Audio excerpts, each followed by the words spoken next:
charges. Most of them come under the Espionage Act, which I find totally extraordinary.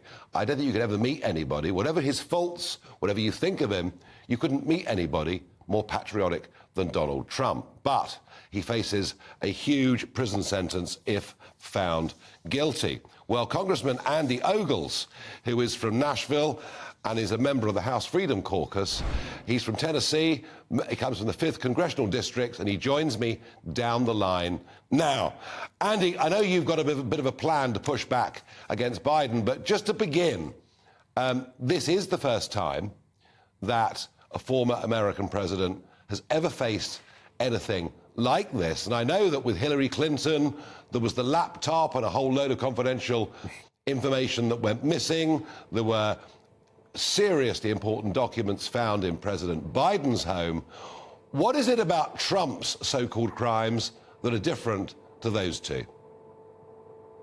Well, no, you make some great points, and thank you for having me. This is clearly political persecution. I mean, a president has never faced this type of indictment. And really, when you look at, Tom Fenton's Judicial Watch, he's done a brief on this indictment. It really doesn't hold up to what you would consider judicial muster. So it should be thrown out on its merits. I do think that they'll press to have it go to court. We'll see. Time will tell. But at the end of the day, this is a persecution of a president that the Democratic Party, the left, is terrified of.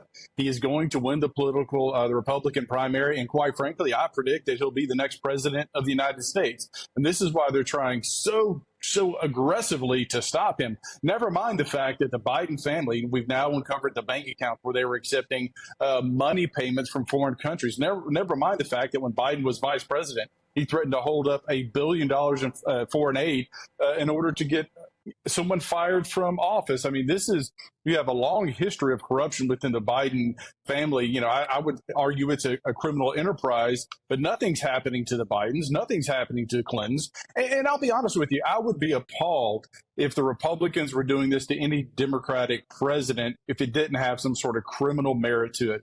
This case is nothing more than political persecution, and all those involved should be ashamed of themselves. Well, it could be, though. It could be. Is it possible, Andy, that he has made some mistakes? Is it possible that he has taken some documents that should not have been at his private residences?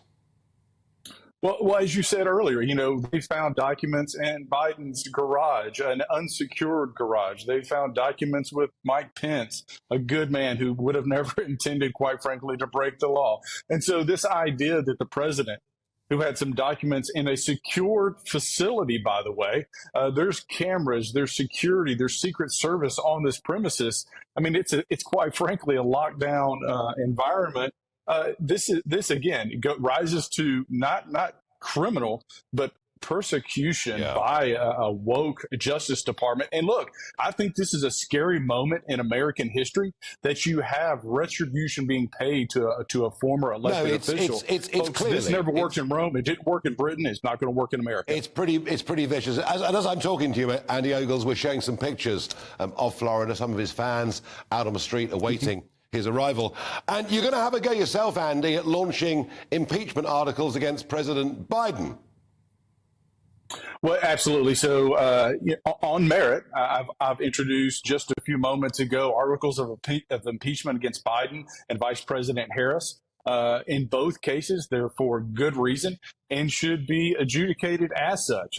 This is not political retribution. But that being said, we are sending a message. I am sending a message that, look, if you're going to go after someone who's in office, you better be sure that the grounds, the case, the basis, the merit of your argument is sound and not a bunch of documents that were in, boxes in a secured facility, right? Andy Ogles, thanks for joining me. The divisions in American politics as big as they have ever been. Thank you.